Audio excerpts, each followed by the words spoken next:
So let's talk about the inflammation of the frozen shoulder and why it happens.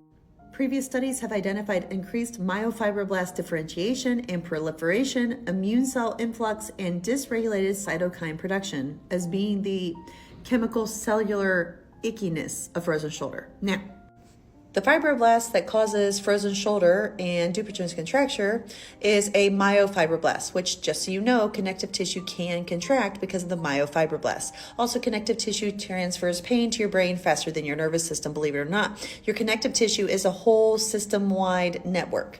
So when you have fascial issues and frozen shoulder, it really hurts. Myofibroblasts are very, very helpful for healing when you have an injury, and when the area is healed, those myofibroblasts die off. Now, what if your body is overreacting in a frozen shoulder and now it's contracting, and those cells don't die off? It's painful. So frozen shoulder is a fibrosis of the capsule of the glenohumeral joint, which is your shoulder, and it is a multifactorial disease. Recent studies have found that expression of immune cells, inflammatory mediators, and fibrosis associated with cytokines in frozen shoulder. Chronic inflammatory cells like mast cells, T cells, B cells, and macrophages have been identified in frozen shoulder biopsies. Inflammation in a weird chemical way is what drives frozen shoulder, and it is crazy. Then the resident tenocyte, which is the house mom, if you watch my previous videos, has the ability to modulate inflammatory and matrix crosstalk, and thus is likely to be important in the balance of reparation and degeneration.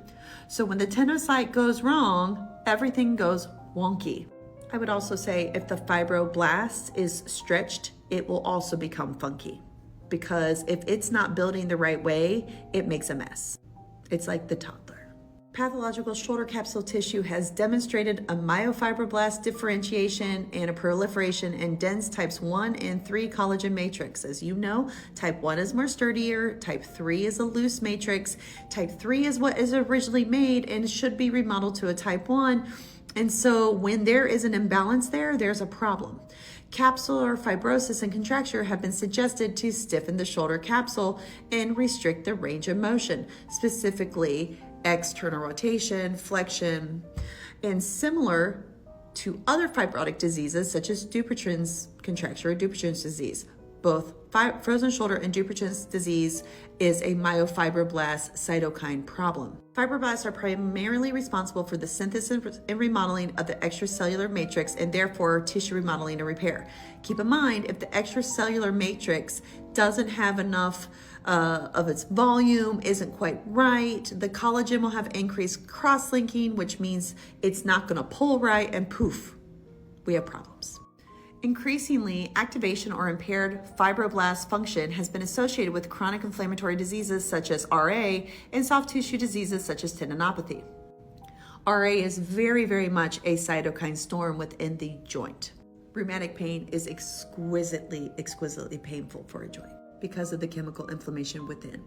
This looks like we're picking out a kitchen counter, but what it is slides that are stained to look at the control versus a person who had a frozen shoulder, and to look at these joint capsules and look at the difference between the fibroblasts and the collagen.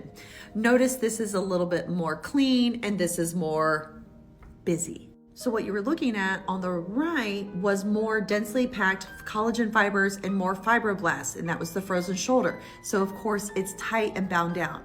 They also found more capillaries and blood flow in the frozen shoulder compared to the normal mortal capsule.